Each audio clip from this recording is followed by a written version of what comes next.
Bueno, estimados amigos y amigas, a nombre de Fundación Casa de México en España, les doy la más cordial bienvenida a la presentación de un libro que se llama Nacidos con Alas, primera novela de la historiadora del arte e investigadora Leonor Labastida. Conocida por su sólida trayectoria académica en el estudio de arte virreinal, novohispano, Leonor Labastida ha desarrollado investigaciones fundamentales sobre imaginería ligera, iconografía religiosa colonial y patrocinio artístico en la Nueva España. En esta ocasión la recibimos en una faceta distinta, aunque no ajena a su formación como humanista, la de narradora, contadora de historias. Nacidos con Alas es una obra ambientada en Los Mochis, de donde ella es originaria, y la Sierra Sinaloense, territorio atravesado por la violencia y al mismo tiempo por una cosmovisión donde lo mágico coexiste con lo cotidiano. La novela articula dos líneas narrativas: la de Cristian, joven secuestrada, cuya experiencia de cautiverio detona una transformación profunda, y la de Lola, mujer serrana dotada de una percepción extraordinaria. Ambos personajes pertenecen a la estirpe de quienes han nacido con alas, es decir, con la capacidad de intuir otras dimensiones. En una reseña aparecida en el periódico Universal en México, el escritor Elmer Mendoza señaló la capacidad de la autora para entrelazar el universo del delito con una dimensión luminosa y espiritual, destacando el equilibrio entre tensión narrativa y atmósfera simbólica. En sus palabras, Nacidos con Alas es una novela donde el universo es delito. No, cito: el universo del delito se mezcla con el universo mágico, ese que conocen los nacidos con alas. Cierro cita. Con esta presentación celebramos no solo la aparición de una nueva voz narrativa, sino también el diálogo entre creación literaria, territorio e imaginación. Bienvenida, Leonor. Admirada Laura Martínez Belli, novelista histórica, ya con un poco más de novelas publicadas, ha escrito unas novelas increíbles sobre Carlota, sobre Isabel Moctezuma, sobre Frida. Ha escrito unas novelas muy admiradas y me encantan. Soy tu fiel lectora. Y Santiago Hernández, que ya les dije que es admirado, tiene una editorial también que se llama Minerva, en la que publica libros que ya están libres de derechos de autor, básicamente, y son unos libros como publicaste Frankenstein. Exacto. Puro fantasma, exacto.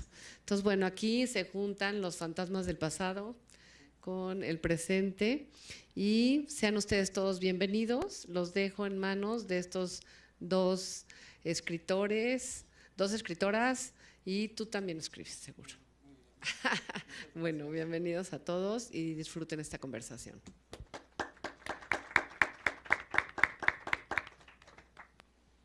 ¿Empiezo yo? A ver, ¿se oye? Sí. Buenas tardes. Para mí es un placer estar aquí en Casa México, un sitio que ya siento como mi casa, que además celebra la cultura mexicana en toda su complejidad. Cuando leí Nacidos con Alas, de querida Leonor Labastida, me acerqué a esa complejidad mexicana de lo que es la dualidad. Sobre todo, esta es una novela en donde se puede aproximar de una manera muy clara a muchas cosas muy interesantes, porque, como bien has dicho, Susana, el territorio forma parte de la novela, el territorio de Sinaloa, y también esa complejidad del mexicano que tiene, por un lado, violencia y por otro lado, magia. Y ella lo ha mezclado estupendamente bien. Además, lo hace desde una delicadeza, de una manera de narrar que cautiva, que te hace entrar en la novela y te hace, sobre todo, como tirar con un tiralíneas, un montón de líneas narrativas en donde vamos a asistir a la amistad entre el mundo femenino, las mujeres que se apoyan, que crecen y sobre todo algo que es muy interesante, la intuición como forma de conocimiento. Vamos a ver en esta novela cómo a través de esta intuición femenina se puede acceder no solo a la transformación, sino a la supervivencia, la intuición y la magia como una manera de sobrevivir. Y entonces yo aquí te quería preguntar, aquí Leonor, para que tú nos vayas contando, cómo las mujeres en esta novela, esto que suena muy fuerte, cómo las mujeres en esta novela se transforman a través de esta manera de combinar lo mágico con un mundo muy duro y muy áspero como es el de la violencia, o por qué la violencia te sirve a ti como punto de partida para narrar esta novela, porque la novela, han de saber, empieza con el secuestro de una niña de 15 años, algo que es totalmente, pues, una realidad. Sin embargo, no está ambientado, que luego nos lo dirás, en estos tiempos, sino hace, ¿cuántos años? 20, 30 años. Más en los 80. Como en los 80, sí. Sin embargo, la novela arranca con ese punto y de pronto se va mezclando todo y nos llevas a un mundo completamente mágico, que sin embargo es muy real, porque México tiene esta dualidad. Cuéntanoslo tú. Mira, yo creo que esa es la realidad de México precisamente, y yo vengo de allá, de Sinaloa, y lo que convive con nosotros es esa realidad en la cual está la alegría de vivir, porque el norte es muy alegre, la gente es muy generosa, es muy genuina, y al mismo tiempo está esta parte muy violenta que se vive cada día y se vive de una manera que no es que se normalice, como se ha llegado a decir que ya se normaliza la violencia, no es así. La gente está en contra, la gente es gente buena, pero necesitan de esta magia para ir sobreviviendo, necesitan de estos pequeños actos de bondad que se van dando a partir de toda la novela y la cual hace que todo sea más llevadero y en la cual los hace sobrevivir estos momentos difíciles de un cautiverio, de la violencia que están viviendo, del sometimiento y de la parte que le toca vivir a cada uno de los personajes, el rol que tienen y del cual no se pueden salir. ¿No? El paisaje y la violencia sirven de pretexto para narrar una historia mucho más profunda, una historia que tiene que ver con amistad, con bondad, con sobrevivencia, ¿no? Un poco. Bueno, en primer lugar, no sé si se escucha. Hola, hola. ¿Se escucha allá atrás, en Gallola? Bueno, en primer lugar, yo creo que esto hay que recalcar que hoy es motivo de celebración que en un mundo tan enrevesado como en el que vivimos hoy estemos celebrando la publicación de un libro que se escribió en México, en Madrid, que eso ya parece una locura en un contexto en el que no sabemos en qué momento la cosa va a terminar de explotar o en qué momento la cosa se va a terminar de complejizar, ¿no? Cuando yo empecé a hablar con Leonor, con el milagro que tiene la comunicación instantánea digital, me pareció que si el pretexto para reunirnos va a ser un libro, y más aún si va a ser una novela, la respuesta es sí, siempre. Porque yo creo que mucho de lo que nos salva como especie, si hay todavía razones que lo posibiliten, está precisamente en el libro, y está precisamente en el libro en narrativo, está en la imaginación, está en la creatividad. Leía hoy una frase genial de Benjamín Labatut, justo que decía, tenemos que darnos la oportunidad también de imaginar otro tipo de apocalipsis, porque es una manera también de salvarnos.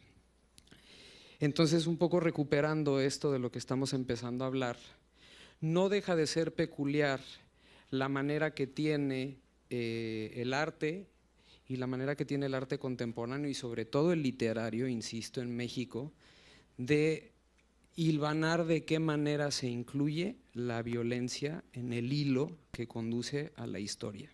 Y ahí es donde hay algo muy valioso de la novela que nos convoca el día de hoy. Entonces, dado que es un motivo de celebración, yo soy de la idea, y por lo menos en casa siempre se ha propagado el principio de que al salir de esta sala cada uno tiene que comprar 2 ejemplares del libro, uno para consumo propio y otro para regalo, por lo menos, porque hay aquí por lo menos un pretexto que nos puede ayudar a entender que incluso en la noche más oscura hay manera, se puede entender con la magia, se puede entender con la intuición, ya depende de ustedes descifrar el final de este camino, pero pues entender de qué manera podemos amanecer en un mundo mejor. Y eso es una de las cosas que nos deja una novela donde la voz es muy clara, y yo te lo quiero agradecer en público y felicitarte en público. Ole, como dicen aquí. No es cosa menor traer un libro bajo el brazo. Tampoco creo en el principio de tener un hijo, plantar un árbol o escribir un libro, pero hay mucho de escribir un libro que pues es durísimo, a veces es horrible, es enfrentarse al espejo y tal. A mí lo que me interesa preguntarte, a propósito de la conversación que ya inauguramos, es ¿dónde te sitúas tú? Es decir, hay 2 voces por lo menos muy claras, hay 2 mujeres hay 3 pues, pero hay 2 por lo menos que están como polos constantes acompañándose en la novela. Pero a mí lo que me interesa es que nos cuentes un poco la experiencia de Leonor como escritora, es decir, cómo fue encontrar la voz de cada una de las protagonistas de esta historia, y pues sí, un poco que nos cuentes de dónde nace el escribir una novela que bien puede ser algo fantástico o bien puede ser algo terrible, ¿no? Entonces, quiero que nos cuentes desde lo más íntimo el porqué, básicamente. ¿Sí se oye? Sí. Primero, muchas gracias, Santiago, por tus felicitaciones. Las voces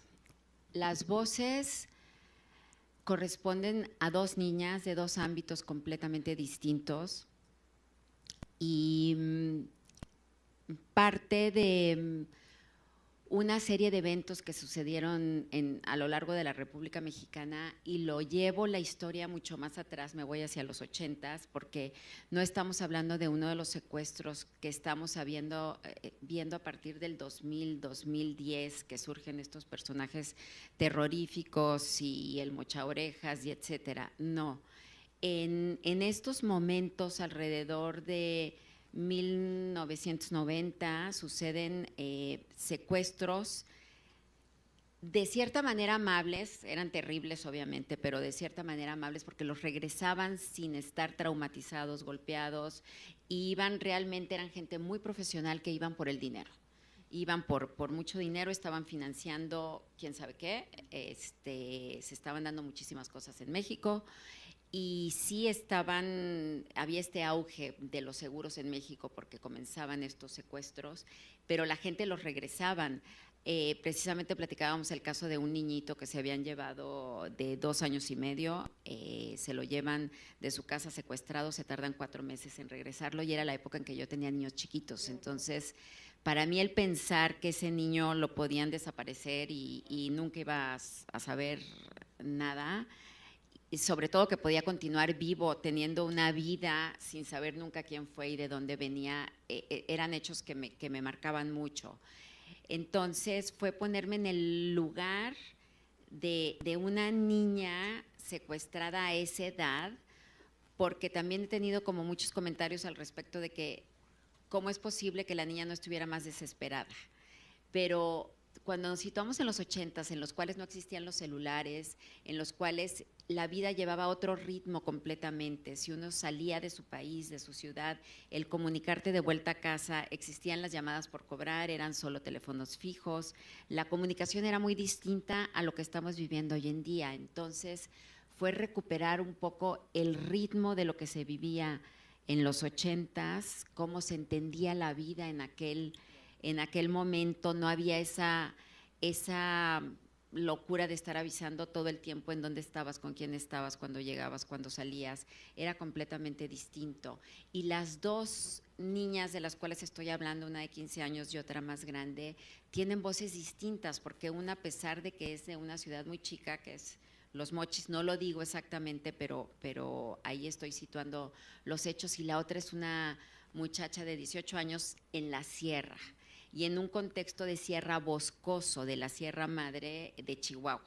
Entonces, hablan distinto, tienen costumbres distintas, y el lenguaje es parecido pero varía, ¿no? Y es colocarte en la piel de cada una, y colocarte en la piel de esos padres y en lo que están viviendo el padre como responsable y la madre lo que está viviendo, y cómo se enfrenta cada uno de manera completamente distinta a la situación de un secuestro, sintiendo culpas, responsabilidades, queriendo solucionar, y no les quiero spoilear, ¿no? Tampoco, pero sí es meterte en la piel de cada uno, y sobre todo recrear el momento, la época,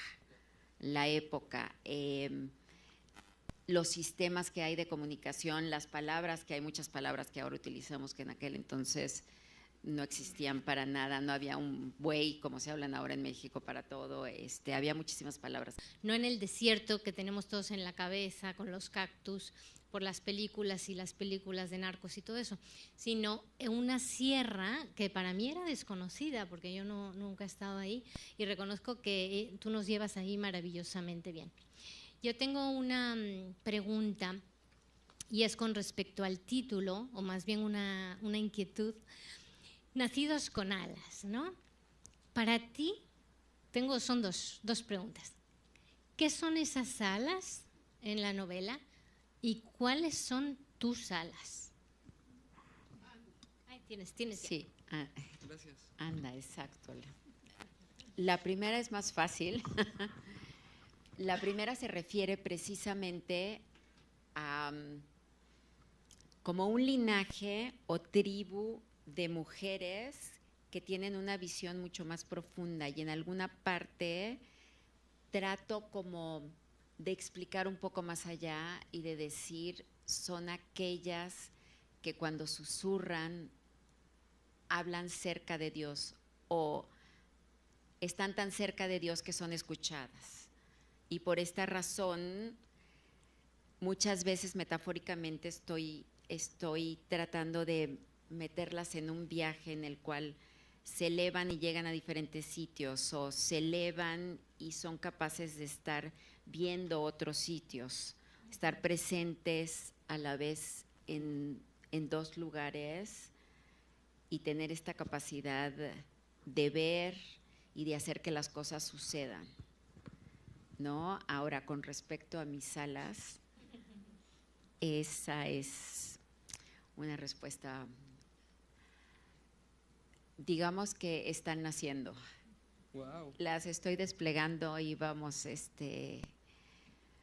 empezando, y estoy siguiendo escribiendo, y ahí vienen 2 proyectos más que espero que se consoliden pronto. Entonces estoy como pajarito, a pesar de mi edad y de tener una trayectoria completamente distinta. Esta ha sido como mi vocación, que he querido hacer durante muchísimo tiempo, y ahora decidí dedicarme de tiempo completo.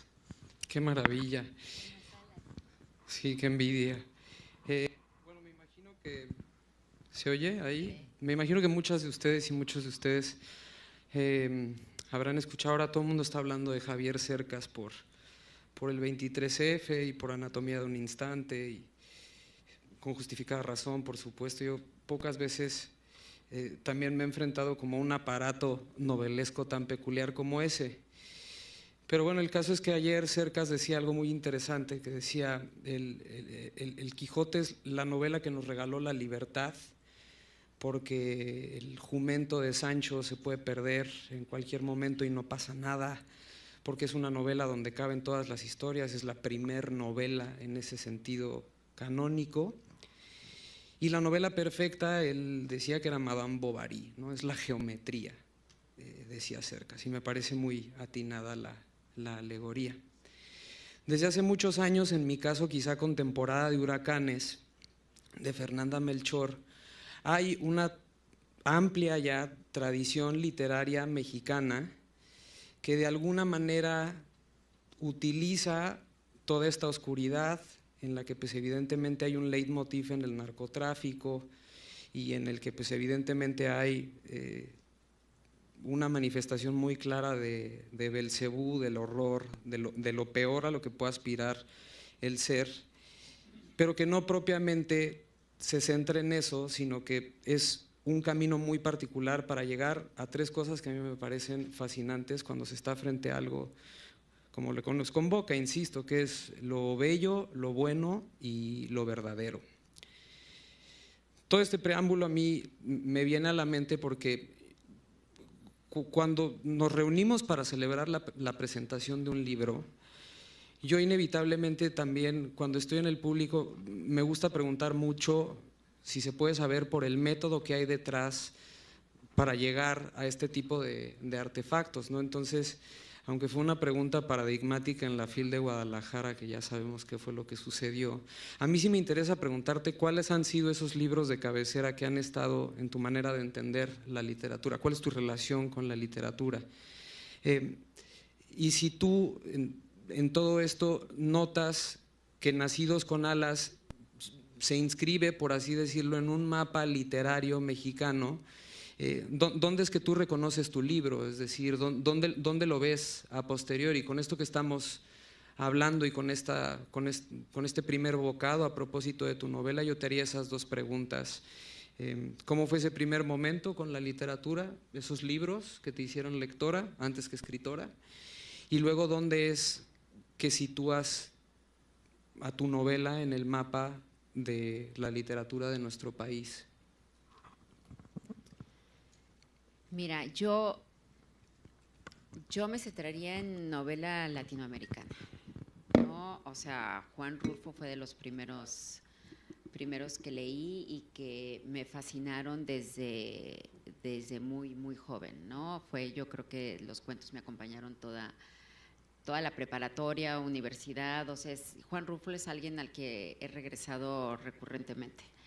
García Márquez, obviamente, Isabel Allende, Vargas Llosa, ¿no? Y de ahí me iría al sur con Jorge Amado, que me encanta.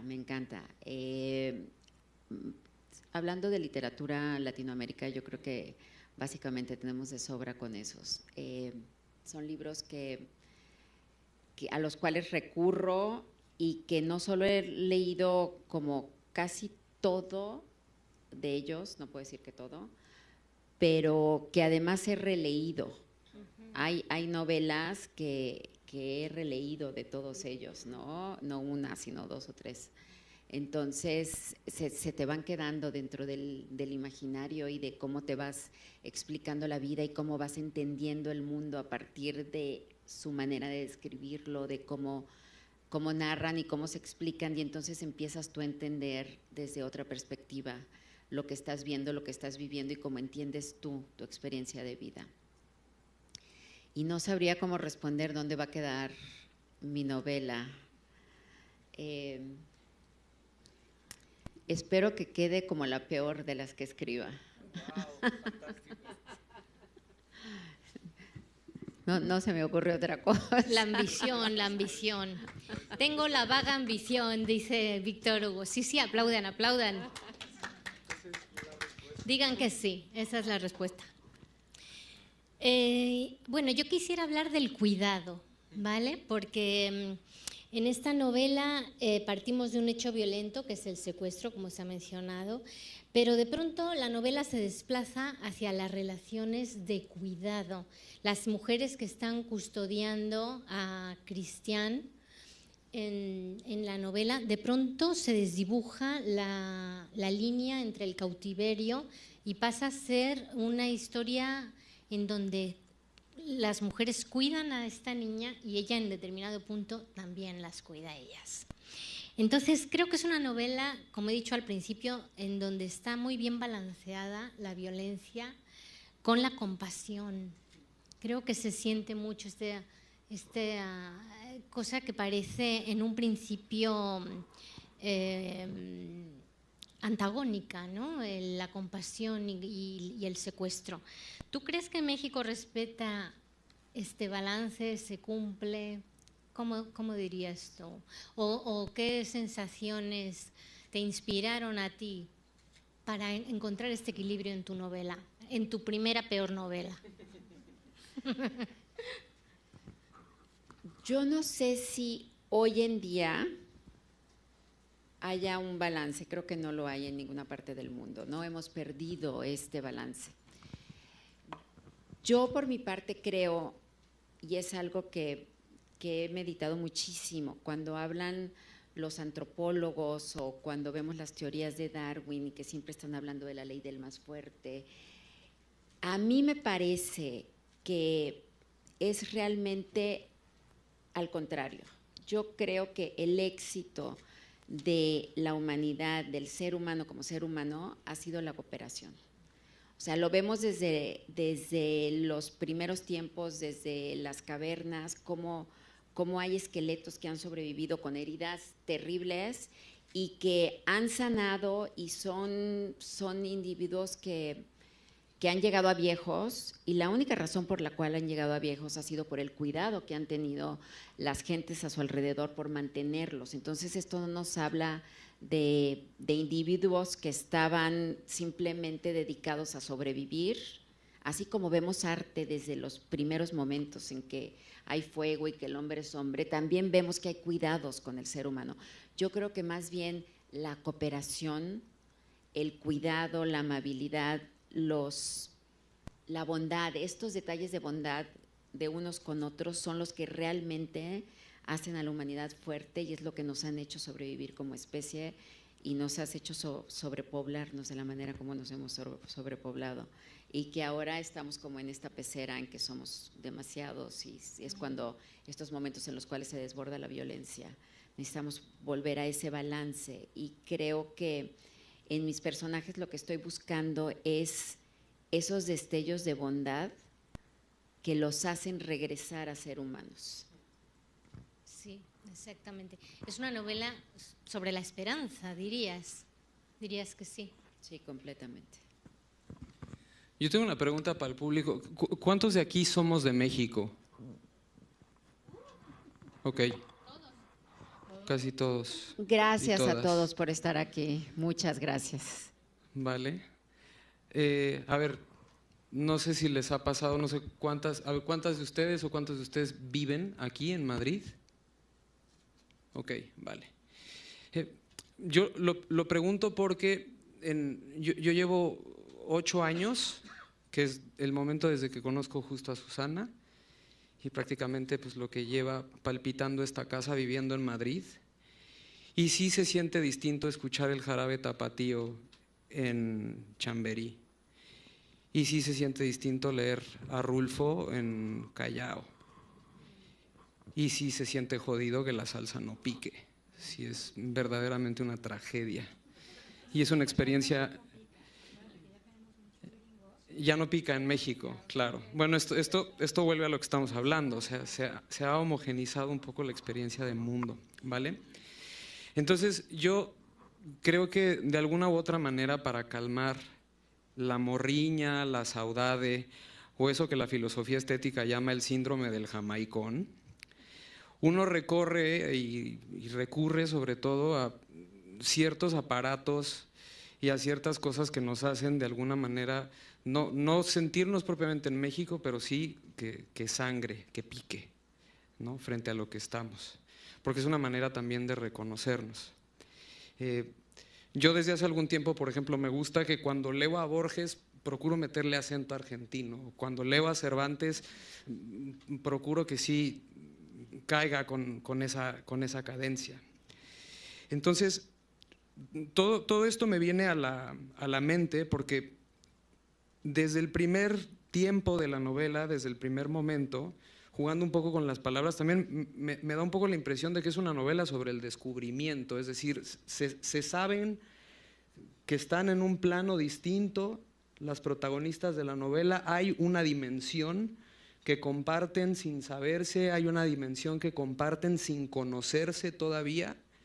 Eso es lo fantástico de los libros. Lo más chingón que te puede pasar es cuando compras en la librería un título que no sabías que necesitabas leer hasta que lo terminas. Ahí es donde está la magia de esto, que no desaparece y no va a desaparecer. Entonces, traduciendo eso a un plano que va hacia tu prosa y a un plano pues, más personal, a mí me gustaría preguntarte si la literatura a ti y sobre todo la escritura de Nacidos con Alas te ayudó a descubrirte a ti como persona, aparte de como escritora, si te ayudó a descubrir México como tal, si te ayudó a descubrir de una u otra forma que tu vocación estaba ahí. O sea, ¿qué hay de descubrimiento para ti en de pronto decir, adiós mundo, voy a escribir una novela? Hay una renuncia al mundo, ¿no? En el momento en el que uno decide embarcarse en una misión tan loca como la escritura. Entonces a mí me gustaría preguntarte eso, ¿qué te resuena con la noción de descubrimiento? ¿Es una manera de descifrar lo que no se puede decir? No sé, son como cosas que me vienen a la cabeza. Fíjate, Santiago, que más que descubrir, yo lo llamaría rememorar, porque yo viví en Sinaloa hasta los 15 años y de ahí salí y la verdad es que solo he regresado de vacaciones. Voy muchísimo, ahorita voy una vez al mes a ver a mi madre.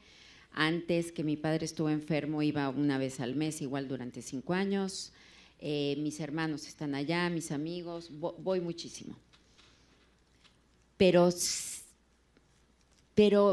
ya no eres de allá, ya tu vida está en otro lado, y entonces lo que tienes realmente son esos recuerdos de la infancia. Entonces es como rememorar y redescubrir a través de la memoria todo aquello que viviste, el tiempo que estuve con mi padre, que mi padre era agricultor, que me llevaba al campo. Entonces es describir todas esas partes del campo. En la escuela nos llevaban a la sierra y era recordar todo ese tiempo que caminábamos en la sierra, sobre todo eran retiros de Semana Santa. Entonces recordar todos los paisajes, todo lo vivido, el campo, las carreteras.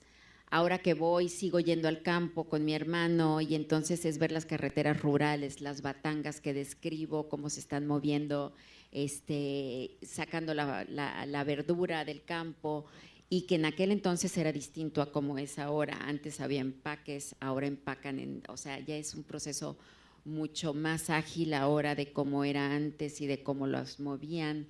Ahí no hablo de la caña, pero eran camiones de caña que iban dejando un camino de caña, o sea, estaba como si estuviera asfaltado por pedazos de caña. Hasta el olor me viene a la mente cuando empiezo a recordar aquel tiempo. Entonces fue más un ejercicio de remembranza que de descubrimiento. Sí. Oye, y háblanos un poquito sobre la estructura de la novela, porque la estructura está construida a 2 tiempos, casi como casi no, es así, los personajes no se conocen, son 2 Méxicos, es la dualidad, y de pronto están atravesados y unidos por esta magia. A la hora de estructurar la novela, para una persona que hace su primera novela, ¿cómo te enfrentaste a ese desafío? Porque es muy ambiciosa, ya vemos que eres ambiciosa, pero ¿cómo fue esta aventura de decir, la voy a hacer así? ¿O cómo te enfrentaste a esa decisión? Fue una decisión que se fue dando. No voy a mentir, no voy a decir que fue algo muy planeado, que tengo una gran técnica, de ninguna manera. Empecé a escribir, empecé con un personaje, en realidad empecé yo con el secuestro, ahí arranco en la realidad.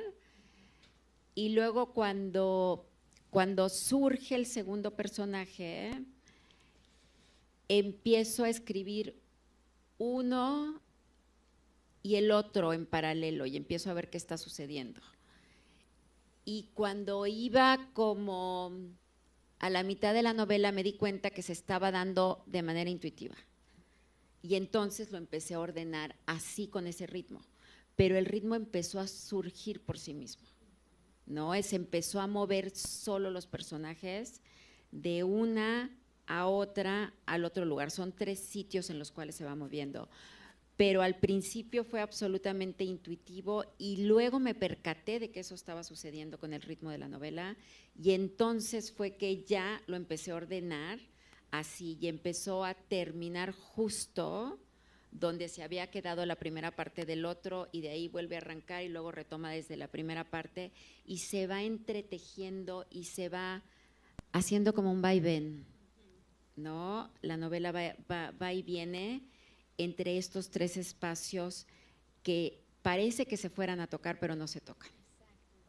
Entonces empezó intuitivo y luego le di orden.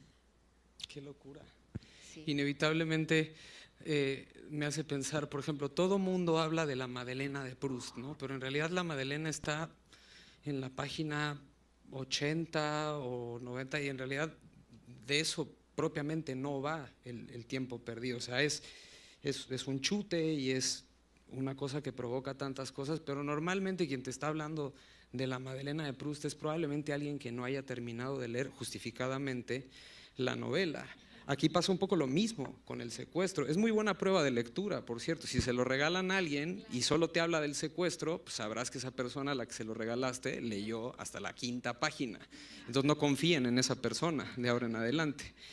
Lo cual me parece brillante porque hay una especie como de golpe del destino terrible y narrado de manera pues muy, muy heavy, o sea, hay un momento muy gráfico y muy, no sé ni cómo describirlo, y muy tangible, al poco tiempo de que suena Forever Young, por cierto. Pero a mí inevitablemente, o sea, yo noto que lo que más te quiero preguntar y lo que más me intriga saber es una cuestión de método, es decir, tu método de escritura para llegar a este tipo de resoluciones. Por ejemplo, ¿tú escribes a mano? ¿Cómo es ese primer arranque de escritura? ¿Hay libreta? Sí, es curioso que lo preguntes, sí la hay. Normalmente para poder empezar a escribir empiezo a mano. Vale. Tengo cuadernos, me gusta invertir en mis cuadernos, son muy lindos, me gusta muchísimo y entonces empiezo a escribir a mano y normalmente empiezo escribiendo lo que sea, Okay. hasta lo que empecé a hacer en el día y de ahí me voy siguiendo con algo y de repente puedo entrar a donde quiero, Okay. ¿no? Y entonces normalmente cuando ya empecé a donde quería llegar, después de no sé, hasta casi hacer un diario, a partir de ahí a veces pongo una raya para saber a partir de dónde y me sigo escribiendo y cuando ya llevo, hay veces página y media, hay veces 2, 3 páginas, que ya es muchísimo. Que ya es muchísimo y que sucede algo, empiezas a escribir cada vez más rápido porque estás cada vez más concentrado, pero ya sabes hacia dónde vas, claro. Y entonces la escritura ya no es tan legible. Y cuando yo tengo trabajo para leerla, sé que ya no la voy a poder transcribir y entonces me paso a la computadora. Ya. Transcribo y ahí tengo, como ya estoy metida en la escena que estoy viviendo, porque la empiezas a vivir irremediablemente, te metes en el fondo, entonces la puedo proseguir. Ya. Pero normalmente empiezo a mano. Ya sí. Para pasarle el micrófono a Laura, por ende, ¿en qué momento reconociste que esto era una novela, por ejemplo? O sea, empezaste a escribir, te costó trabajo leerla, pero no sé, o sea, ¿por qué no fueron, por así decirlo, 2 cuentos de un mismo ecosistema? ¿Por qué no fueron a lo mejor 2 novelas distintas? O sea, ¿qué fue lo que a ti te llevó a reconocer que ahí estaba la semilla que posteriormente iba a germinar en un relato de largo aliento? Precisamente eso, la cantidad de páginas y que no terminaba. O sea, por extensión, sí, porque lo empecé escribiendo como un cuento. Yo pensé que iba a ser un cuento corto y y de repente continuó y de repente salió otro personaje y de repente no se resolvía y esto continuaba y daba para mucho más y siento que todavía me quedé sin decir muchísimas cosas. Creo que es parte de que haya sido una primer novela el que hubiera tenido como un poco de prisa por concretar, porque no se me fuera de las manos en esta narrativa que se perdiera.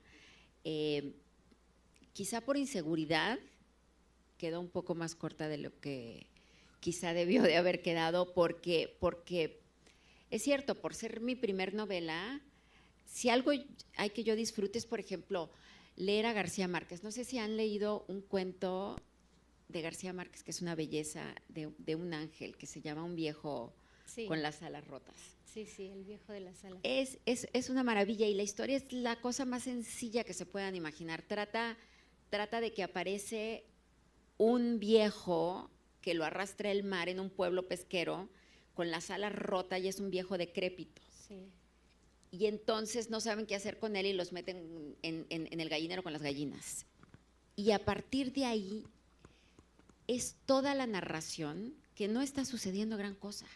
Es simplemente la belleza de lo que está describiendo, cómo lo está describiendo, es pura literatura.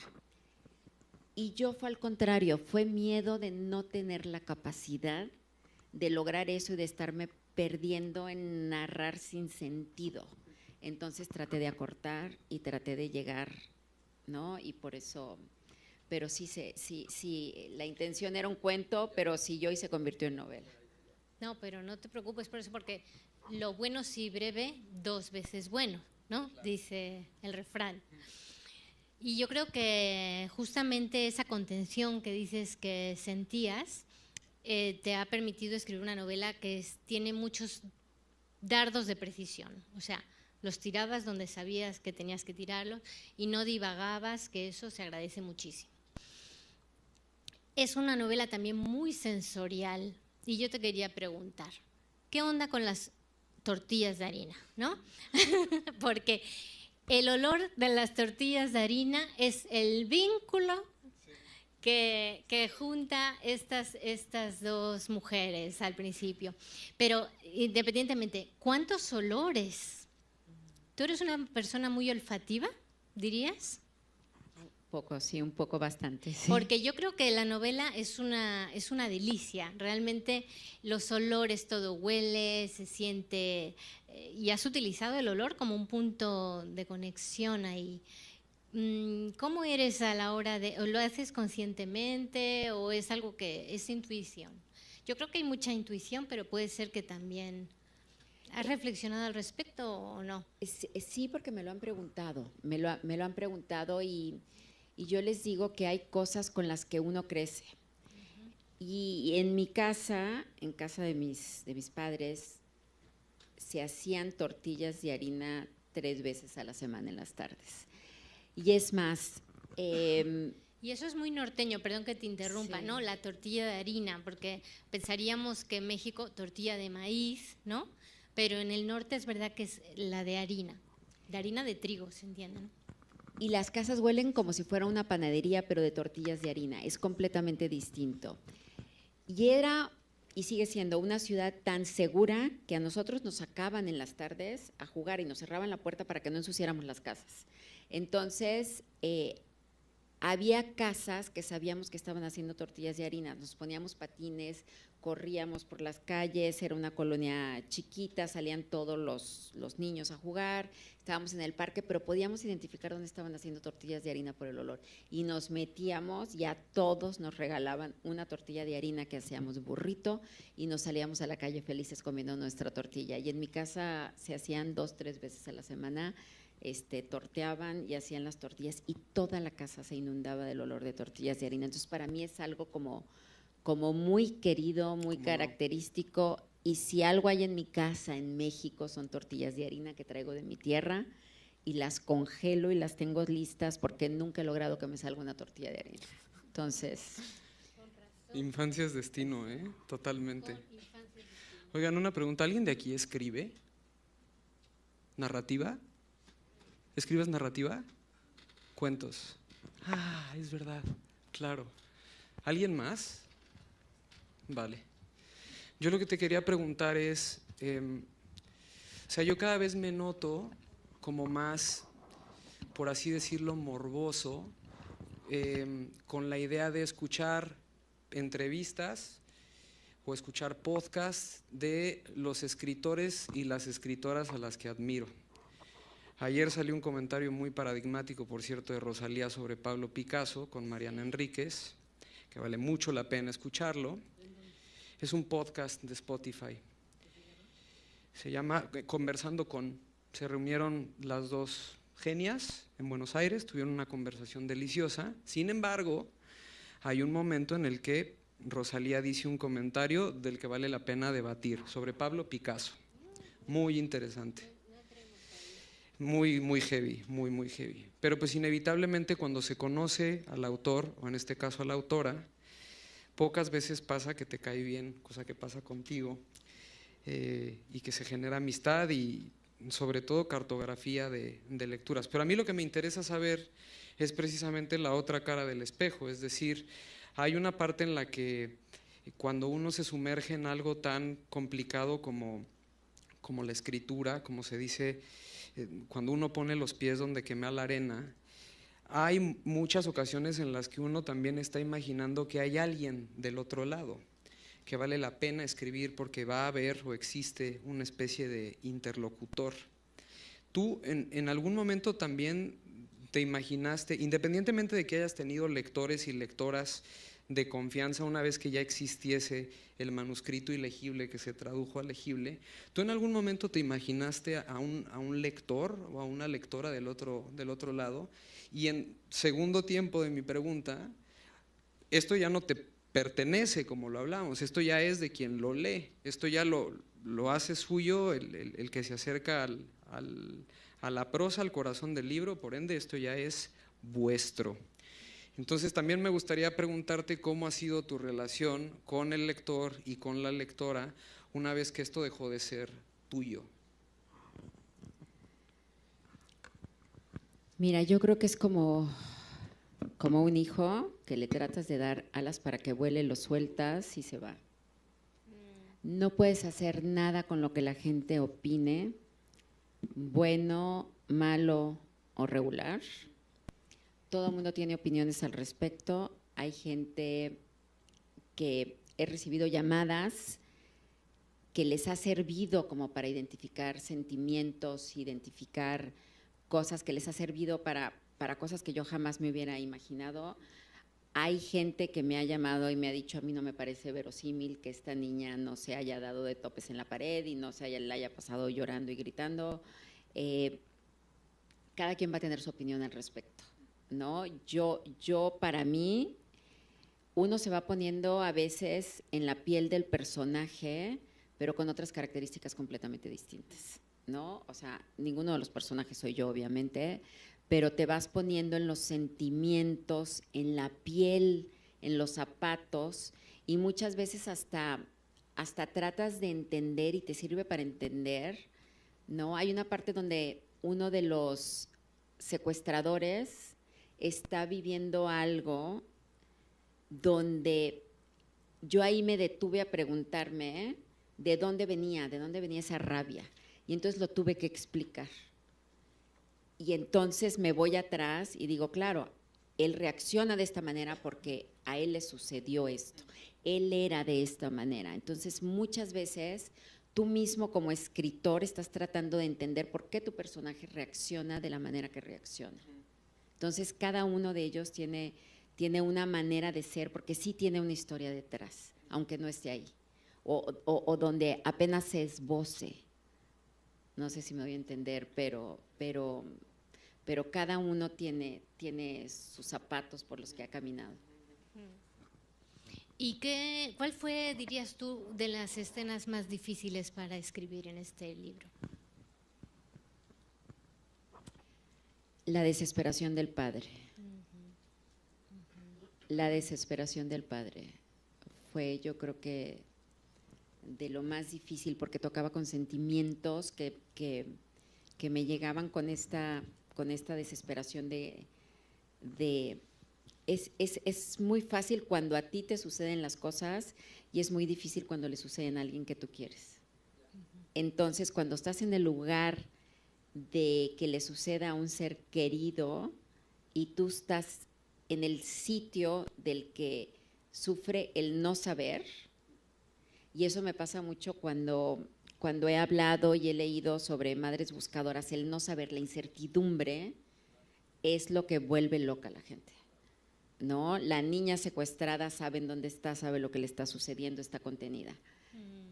Y los padres están en la absoluta incertidumbre. Entonces, las escenas con la desesperación de ellos fueron las que más trabajo me costaban porque me identificaba muchísimo y tenía que alejarme. Tenía que alejarme para no caer en sentimentalismos, ni en romanticismos, ni en cursilerías.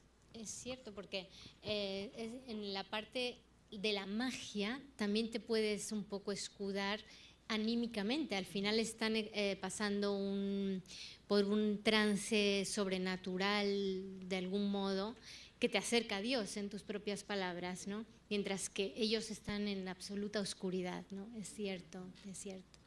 Oye, perdón, antes de pasarte del micro. Algunas personas pueden estarse preguntando si esta novela está en clave de realismo mágico. ¿Tú qué crees? ¿Es realismo mágico? ¿Dirías que sí? ¿Dirías que no? ¿Qué piensas? Yo creo que sí podría tener tintes. No sé si realmente la encasillaría ahí, pero podría decir que sí tiene tintes y que no sé si sean realismo mágico, pero es mucho parte de cómo yo entiendo el mundo. Ya. Ahí va yo. Sí, perdón. Que en México es realismo mágico, ¿no? O sea, decían la propia generación que se ha vinculado con el realismo mágico, como Gabriel García Márquez o incluso Elena Garro, decían, nosotros no escribimos realismo mágico, escribimos nuestra realidad. Y es justamente eso que has dicho tú, ¿no? Que es como yo siento el mundo. Yo creo que todos los mexicanos se aproximan a la magia en su día a día, ¿no? Yo cuando llegué a México me acuerdo que me decían, cuando trabajaba en Bellas Artes, ya vámonos porque aquí espantan, ¿no? Después cuando se hacía de noche, decían, ya se te ha subido el muerto, eso te dicen, ¿no? Los mexicanos, cosas que aquí, por supuesto que suenan a realismo mágico, pero que allí es el pan nuestro de cada día.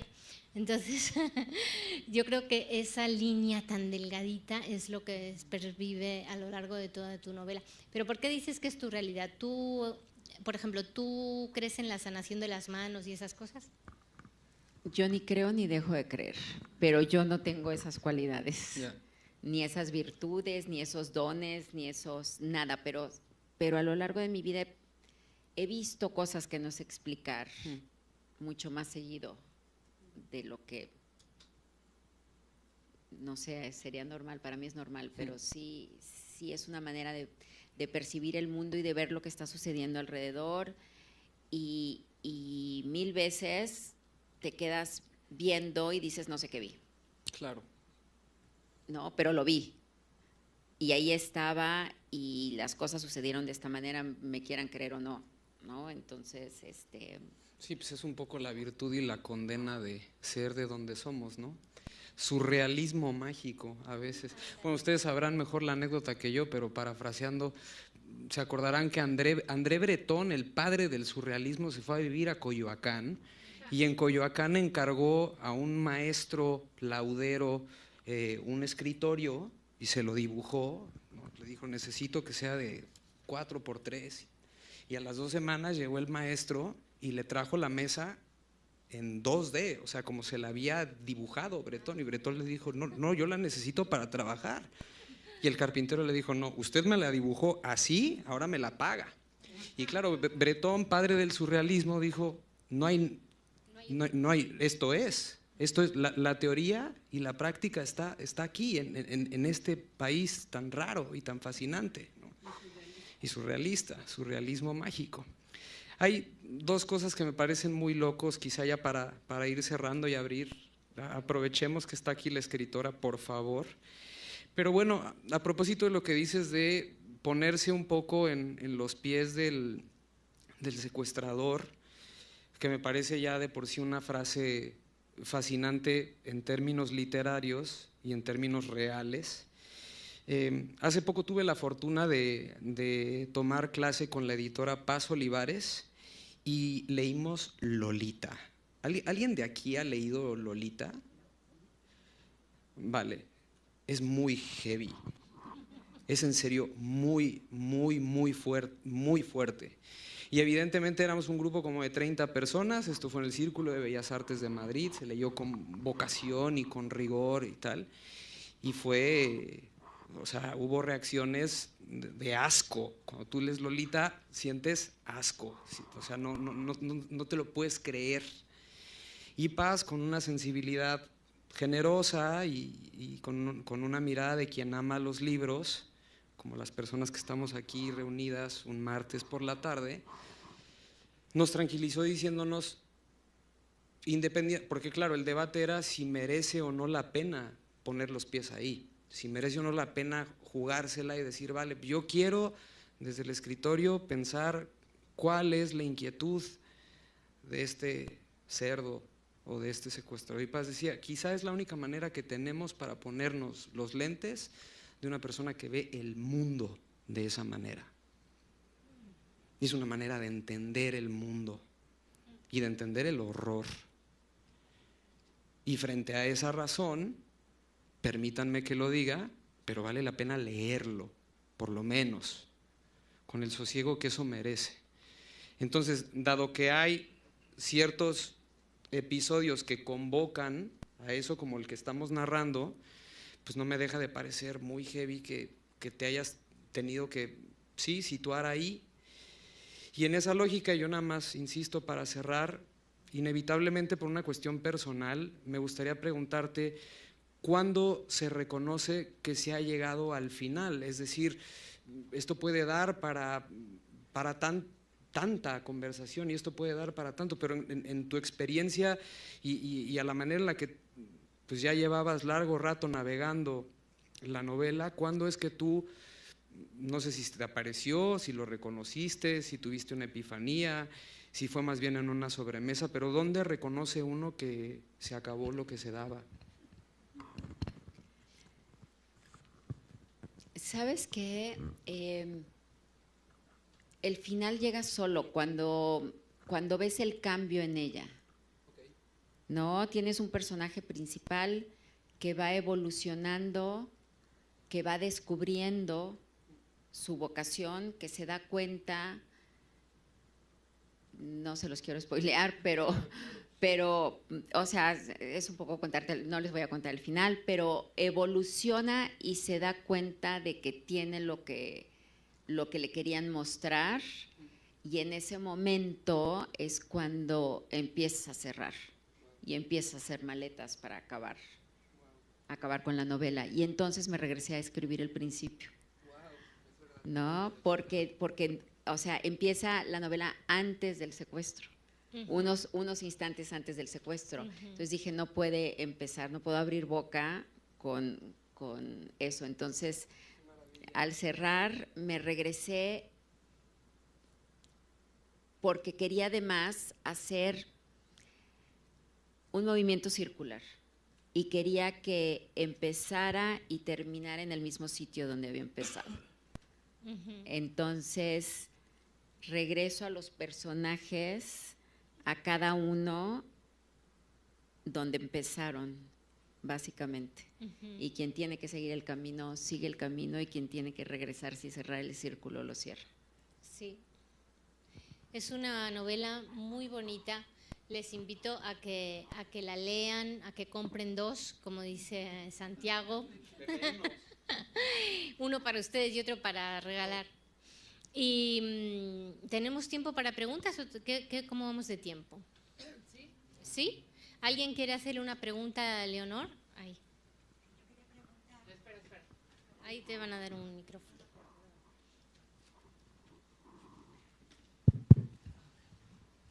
Hola, buenas tardes. Quería preguntar que qué valentía hablar de un secuestro, o sea, escribir un libro sobre un secuestro, porque hay mucha gente que eso le puede echar para atrás, no sé cómo explicarlo. Sí. Quiero decir que la gente no quiere ya malas noticias, ya tenemos todo un horror. También estás hablando de un Estado fallido, cuando no funciona. O sea, aquí hay bondad porque como el gobierno no funciona, pues más vale que te lleves bien con los vecinos, más vale que tengas buena relación, porque lo que no funciona es el Estado, ¿no? Y dejó de funcionar hace mucho. Yo creo que viene, o sea, por eso la violencia viene, yo creo, por lo que he visto vivir muchos años en México, viene por las diferencias económicas y porque el Estado no funciona. Entonces, quiero decir que todo esto parece como dices yo, que dicen, oye, creo que detrás del secuestro, o sea, lo importante no es el secuestro, sino lo que hay alrededor. Pero cuando a ti te dicen el libro va por un secuestro, yo digo, oye, espérate a ver si me lo leo. Ajá. ¿Sabes? Perdón, ¿eh? O sea, quiero decir que... Es como decía el de Lolita. Como ¿no? el de Lolita. Si dices, no, yo ya, o sea, yo quiero amor y lujo, no sé, yo estoy a un otro nivel ya. Pero quiero decir que a lo mejor en el mexicano, pues eso le parece como lo del Día de Muertos, que no pasa, la muerte la vamos a hacer bonita. Entonces, que lo del secuestro, pues es un tema que se puede leer, no pasa nada porque esta es nuestra realidad. Pero a lo mejor para la mentalidad europea echa un poco para atrás, ¿eh? Yo te digo, a mí ya me han dicho, oye, es que era del norte, que es muy bonito, entonces digo, entonces voy. Sí, Pero a mí me dicen norte secuestro y salgo bonito para el otro y lado. huele a tortillas de ¿Qué? harina. A mí me dicen secuestro No y se yo voy para preocupe. otro lado, ¿sabes? Claro, te digo que me parece un acto de valentía, ¿eh? O sea, sí. Te voy a decir una cosa, cuando lo estaba escribiendo, que lo escribí como de un tirón y luego entré a un taller y lo llevaba ya lista la novela. Y entonces eran un grupo de aproximadamente unas 8 o 10 mujeres. Sí hubo 2 veces que 2 de ellas me dijeron, a mí dime que esto termina bien porque si no ya no voy a seguir leyendo, ¿no? Para tranquilidad de todos, es como el principio, nada más, el momento del secuestro, y ya todo lo demás es mágico, es el México bravo del norte, sí. Y traté, a propósito de lo que estás diciendo, de que no lo pusieran para nada en la solapa, o sea, que se supiera que a pesar de que hay un secuestro, no es sobre secuestro. O sea, el libro va mucho más allá, trata más bien de las relaciones, de la sobrevivencia, de la esperanza, de la paz, de estos lazos que se tienden. O sea, va más sobre esperanza y sobre actos de bondad que sobre el secuestro. De hecho, lo que tú comentabas ahorita fue que si alguien decía que se trataba sobre un secuestro, es que no lo había leído.